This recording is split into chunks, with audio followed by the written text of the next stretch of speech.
Vamos lá, meus irmãos, último bloco do nosso 9º dia de Missões 1 e 2. Está sendo gravado nossas aulas. E agora, para a gente concluir, eu quero fazer só uma síntese também desse livro do Gilberto da Silva, da Alpha Print Editora. Esse livro, irmãos, ele trata sobre alguns assuntos bem interessantes, que fala sobre a história de missões. Só que, diferente do livro da Ruth, Missões até os Confins da Terra, que esse material é uma hora histórica, uma história biográfica. Ela acaba fazendo essas biografias de grupos, de pessoas, em cada período, em cada corte da história. Esse material aqui, ele já trata um pouco mais a história da igreja, mais por blocos. Por exemplo, parte A, ele vai falar sobre, no capítulo 1, a plenitude dos tempos. Depois, o cristianismo chegando no Império Romano, o cristianismo chegando no Ocidente, as missões católicas romanas. A parte B, a aurora das missões protestantes. Então, você percebe que ele faz uma diferença entre as missões voltadas para a cristandade e agora ele vai trabalhar também das missões voltadas mais para o protestantismo. Então, ele vem missões protestantes, vai falar um pouco dos valdenses, dos lollardos, dos hussitas. Depois ele vem para o despertar protestante. Ele vem para essa fase da reforma, a visão missionária da reforma. E ele traça uma linha bem interessante. E aí, por último, ele vem falando sobre avivamentos e missões. E aí ele trabalha agora na parte C, mostrando um pouco mais dessa obra mais contemporânea. Missões na África, na Ásia, na Oceania, na América. E, por último, ele fala sobre missões do século XX e os desafios contemporâneos. Então, essas obras, irmãos, são úteis para a gente poder conhecê-las um pouco, para que a gente possa não levantar missionários ou se autodenominar sem um pouco conhecer a nossa história ou o que nos aguarda. Porque, irmãos, mais do que evangelizar é a obra missionária, porque, lembrando aquela definição logo das primeiras aulas, o evangelismo é algo mais perto, é algo mais regional. É difícil, mas é algo mais perto. Nós estamos mais dentro dos nossos grupos, daqueles que estão próximos a nós. Missões é algo mais longe. Ou ela começa a partir de um estado, ou principalmente quando a gente sai do país. Então, são complexidades maiores. E hoje, quando a gente vê uma obra como essa, ou como essas duas obras, a gente começa a se situar, lembrando que os nossos irmãos no passado tiveram êxito, tiveram dificuldades, mas eles foram bem-sucedidos, eles foram para o campo sabendo do que era o campo missionário, do que os aguardava. Parafraseando o texto de Filipenses 2, 19 ao 22, que lemos no primeiro bloco. Quem fez missões ao longo desses 2000 anos e foi muito bem-sucedido, fez missões naquela mesma perspectiva que nós vemos, que Paulo falava de Timóteo, que Timóteo não buscava os seus próprios interesses. Um verdadeiro missionário, separado por Deus, ou uma igreja que realmente é missionária, separada por Deus, ela não fica se vangloriando porque mandou 10, 20, 50. Eu tenho muitos missionários e você não tem. Eu não sei se vocês já viram, tem igrejas que levantam missionários como se fossem troféus. Na nossa igreja sustentamos 10 missionários. Somos melhores do que vocês. Não dizem isso, mas é isso que transparece. Porque parece que eles são os únicos que são enviados para o mundo. Só eles que fazem uma obra. E não sei se vocês já notaram que quem faz missões nessa perspectiva acaba naufragando mais cedo ou mais tarde. Esses missionários, muitas vezes, não estou dizendo que eles não vão ter êxito, porque quem os envia é Deus em primeiro lugar. Mas essas igrejas, esses pastores, ou esses missionários que são autovocacionados ou fazem para a sua própria vanglória, acabam não deixando impacto onde vão. Porque, irmãos, missões é mais do que vaidade, é mais do que medalhas, é mais do que dizer para um grupo que a gente faz algo e os outros não fazem. Missões é realmente cumprir com uma vocação. Então, fica aqui essa síntese, tá bom, meus irmãos? E agora eu queria até falar uma coisa para vocês aqui, para que a gente pudesse estar pontuando de uma forma mais prática.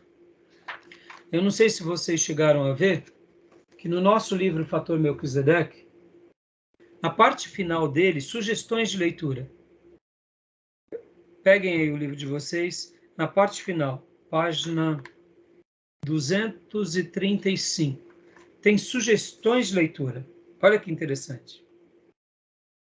Eu quero agora aqui fazer aqui uma indicação também, porque, irmãos, como eu disse logo nos primeiros dias de aula, um dia eu pretendo que um pastor missionário ou um missionário dê essa aula para vocês. Alguém que tenha muita experiência na área. Como eu mencionei no último bloco, eu ia chamar o nosso querido aluno Flávio para ele dar 2 aulas aqui para vocês. Infelizmente, ele não pôde. O Flávio hoje ele é professor auxiliar do nosso seminário, no curso médio, porque ele só fez o curso médio em teologia, ou melhor, ele é professor auxiliar da grade do base, porque ele só fez o curso médio. Mas sobre missões, eu digo assim, com bastante orgulho, que eu deduzo que ele deve conhecer muito mais do que eu. Por quê? Porque ele mergulha sobre esse tema há muitos anos, ele estuda sobre esse tema, e é um tema que ele é muito apaixonado. Infelizmente, ele não pôde dar 2 aulas aqui para nós. Mas agora eu queria passar aqui para vocês, olha só, a própria editora, a editora Vida Nova, ela vai fazer algumas indicações. África, Amor e Dor. Uma indicação de um livro. 144 páginas, do Kurtz A. Kregens. Então, aqui ele faz uma breve relato, né, sobre essa obra. E logo na sequência vem aqui, o livro do Edson Queiroz, A Igreja Local e Missões. Na minha opinião, uma das igrejas aqui no nosso estado que mais fizeram missões e foram bem-sucedidas foi a igreja do pastor Edson Queiroz. Pastor Batista, um homem totalmente dedicado a missões, e uma igreja vocacionada a um trabalho missionário.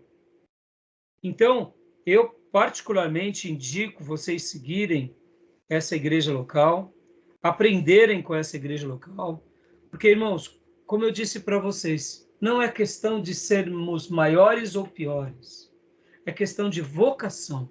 Alguns pastores foram separados por Deus para terem igrejas relevantes sobre esse contexto. E o nosso querido pastor Edson Queiroz, ele é uma referência nacional sobre esse tema, que eu acredito que vai contribuir muito para todos nós. Então, dentre todas as indicações aqui, eu daria assim um destaque especial para ele, porque ao mesmo tempo ele é um pastor local e não é só a perspectiva local, é uma igreja que faz missões. E eu, ao longo desses anos, todos os meus amigos, pastores, conhecidos, colegas, sempre citaram com muito valor e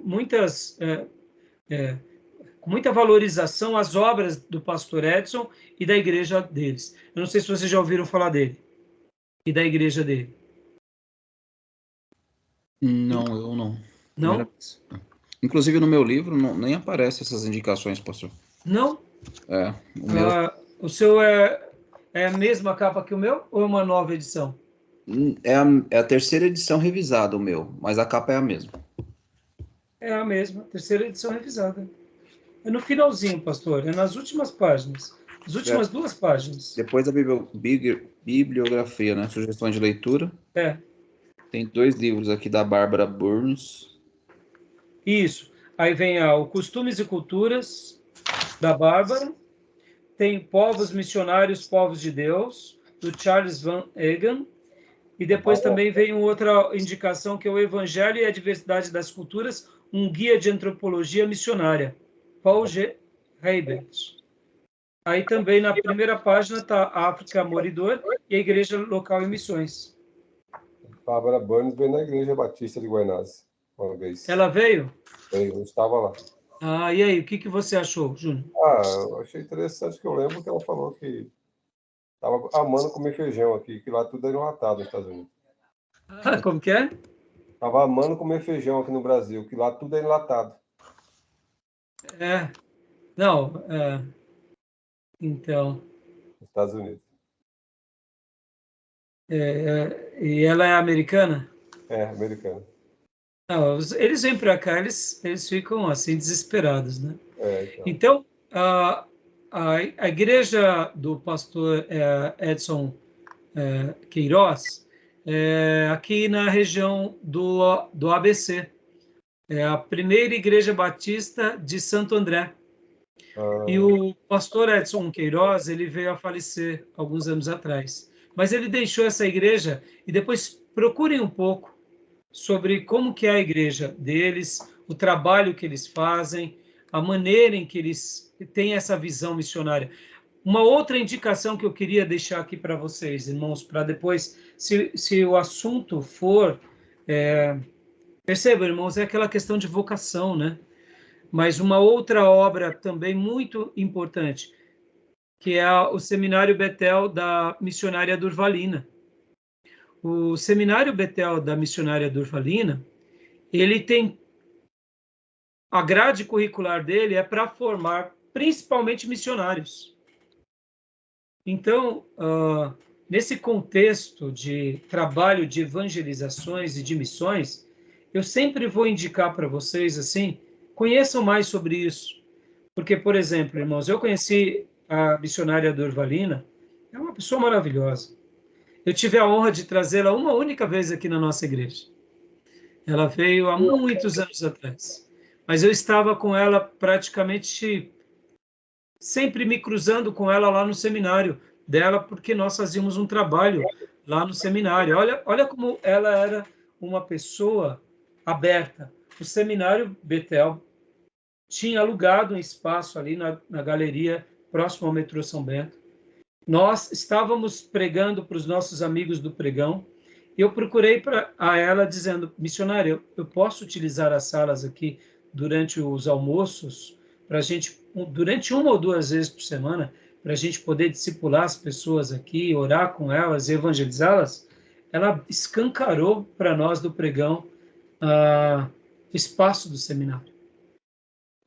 Depois, quando precisamos fazer alguns cultos de evangelismo, ela abriu para nós também. Então, perceba, uma pessoa que tem um coração missionário, ela está muito além da questão denominacional.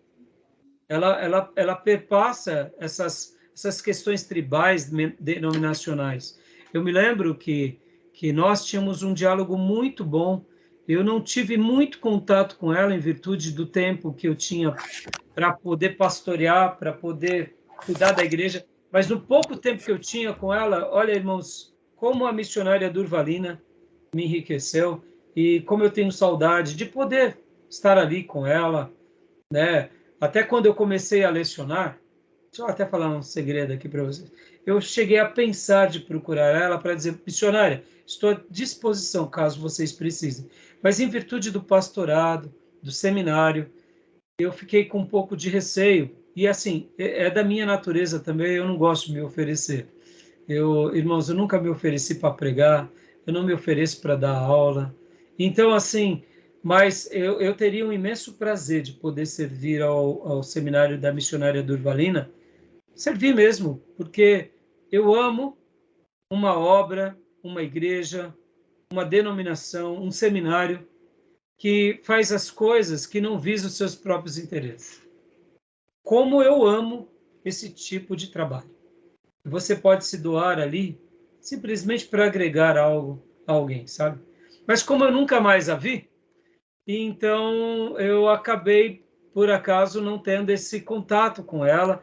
E eu também não sou, como eu disse, irmãos, eu nunca me ofereci para pregar em lugar nenhum e eu não vou. Aliás, eu geralmente rejeito convites, não porque, tenho muitos, não, não é isso. Porque eu sou um pastor local, estou inserido na igreja local e aqui no seminário. E só vocês já estão me deixando careca junto com a igreja. Imagina, né, atendendo muitos convites. Então, para eu concluir agora a nossa matéria de hoje, irmãos, o que eu penso sobre essa questão de missões na igreja local? Que é algo muito urgente, que é algo muito importante, muito relevante. Mas, sobretudo, que é algo tão espiritual que a gente precisa fazer como a igreja de Atos 13. Vamos ler o texto de Atos 13 para a gente encerrar a nossa aula? Porque, irmãos, eu venho talvez defendendo aqui durante essa aula de missões 1 e 2 a seguinte tese. Qual é a minha tese? Que igrejas fortes proporcionam evangelismos naturalmente. Que igrejas fortes farão missões naturalmente. E eu acredito muito nisso. Eu acredito que algumas igrejas farão um trabalho missionário maior do que outras. Mas isso não significa que aquelas que estão fazendo um trabalho menor não fazem um trabalho excelente de evangelização ou, quem sabe, de missões. Eu quero acreditar que algumas pessoas receberam na igreja local esse chamado para serem evangelistas da região, esse chamado para serem missionários que alcançam lugares onde ninguém alcança. Assim como algumas pessoas recebem esses chamados, algumas igrejas recebem esse chamado de uma forma muito mais pujante, como foram os moravianos, como foram algumas igrejas americanas, inglesas, europeias, em que Deus separa uma quantidade enorme de irmãos para irem para o campo, para irem para outros países. Eu acredito nisso. E eu queria ler aqui Atos 13, do 1 ao 3, porque eu acredito, irmãos, que quando o Espírito Santo realmente tem esse propósito para nós não faremos disputinhas, como acontecem entre igrejas. Eu tenho 10 missionários, eu sustento 5, quantos você faz? Eu acho que aquela perspectiva humana de buscar os nossos próprios interesses, de mostrar que a gente é melhor do que os outros, isso é coisa dos homens, isso não tem nada a ver com o reino. Podem ver, irmãos, não estou aqui querendo fazer uma defesa. Da mesma forma, eu acredito que algumas igrejas elas serão igrejas que ensinarão mais a Bíblia, e não é porque elas são melhores, é vocação. Elas vão deixar um legado na sua região do amor à palavra. Olha a importância do Nicodemos, olha a importância do Hernandes Dias Lopes. Fiquei sabendo agora, recentemente, que o Nicodemos estará indo fazer um trabalho agora nos Estados Unidos, lá em Miami. E a igreja dele está se despedindo dele esse ano. Percebam, a igreja brasileira está perdendo uma voz profética. Um homem de Deus que fala a palavra com autoridade e que acaba edificando a igreja, mas formando obreiros. Quem é o Nicodemos? Ele é um evangelista? Não. Ele é um missionário? Não. Ele é um pastor mestre. Mas percebam que aquela igreja local, lá do Nordeste, abençoou a nossa nação. E graças a Deus pelas redes sociais, ele vai continuar abençoando. Mas, ao mesmo tempo, a igreja brasileira está perdendo, mas a igreja americana está ganhando. Porque ele está indo para um lugar onde tem muitas igrejas emergentes, mas não tem igrejas reformadas. Ou seja, ele vai estar fazendo um trabalho levando também o evangelho, esse evangelho maravilhoso. E é isso que eu acredito, irmãos, que uma igreja forte, indiferente da vocação que ela receba, ou ela vai fazer capelania, ou ela vai fazer um trabalho com dependentes químicos, ou ela vai fazer um trabalho social voltando-se mais para aqueles que estão na rua. São vocações, irmãos, são vocações. Então, eu acredito que a gente tem, como pastor de uma igreja local, a gente tem que orar dizendo: Deus, o que o Senhor quer de nós? O que o Senhor espera para nós? E aqui, deixa eu abrir um parênteses. Quem sabe algumas das nossas igrejas recebam vocações políticas. Não duvido. Alguns irmãos saindo do meio da nossa igreja para serem voz na sociedade, cuidarem da administração pública, fazerem política e gestão pública, como foram os nossos irmãos do passado na Bíblia. Eu sei que isso é difícil, mas são vocações. Então, a igreja local, ela precisa estar preparada para isso, e a gente, como pastor, a gente tem que estar desafiando eles para pensarem sobre isso, mas muito mais do que pensarem sobre isso, é fazerem com a motivação correta. Não fazerem porque a igreja do lado faz e eu não faço. Porque eu noto muito isso entre os pastores. Na nossa igreja nós sustentamos tantas creches, na nossa igreja tem muita disputa do que se faz. E eu acho que, na minha opinião, essas coisas, o que uma mão faz, a outra não precisa ficar sabendo, né, irmãos? Então, queria ler Atos 3, e para a gente estar encerrando a aula de hoje. Vocês já notaram essas disputinhas bobas entre pastores que mandam missionário, porque a gente está ganhando as tribos e nananã? Já viram isso? Ou será que só eu que fico meio cuidadoso com essas falas? Se eu escuto isso, eu nem ligo. Talvez, né, Júnior, porque você não é pastor, porque muitas vezes isso vai inflamando a igreja de uma forma onde você tem que fazer o que os outros fazem, entendeu, Júnior? E para nós isso acaba sendo um problema, né? Mas assim, eu também não ligo, mas eu lamento, porque não deveria ser assim, né? Deveria ser algo diferenciado, sem vanglória, né, irmãos? Parabéns, só isso. Fala para Isso ele, aí. parabéns. Querem fazer algum comentário, irmãos? Não sei se vocês percebem a mesma coisa que eu, ou talvez seja uma opinião mais minha. Na igreja que eu me converti, era uma igreja, 80% dela, talvez até 90%, era formado por jovens. E aí, os pastores que nos viam lá ficavam assim, admirados pela quantidade, né? E o pastor presidente da igreja, ele fazia questão assim, né? Eu não sei se era enfim, se tinha alguma outra intenção no coração, mas ele realmente fazia questão de mencionar que era uma igreja de jovens mesmo, e ele sabia trabalhar com jovens e ponto final. Então, desculpa, não sei te dizer se realmente tinha uma outra intenção ali, né? Mas Deus sabe, né? Deus sabe. Mas, por outro lado, pode acontecer, né, pastor? Ah, não tenho dúvida. E E assim, eu acredito sim, que isso são lá, vocações, justamente. são vocações, e são características, são nichos que tá além do pastor, né? Justamente. E agora perceba, por que eu estou falando tudo isso, irmãos? Essas disputinhas, sabe? Missões não tem a ver com isso, sabe, irmãos? O reino não tem a ver com isso. Eu gosto muito de conversar com o meu obreiro Rick. Muitas vezes, quando a gente está conversando, ele usa uma expressão, ou eu uso com ele, e ele usa comigo, eu acabo mais ouvindo dele, né? Ele fala: não é sobre isso, né, pastor, o reino, né? Eu falei: é isso mesmo, filho, não é sobre isso.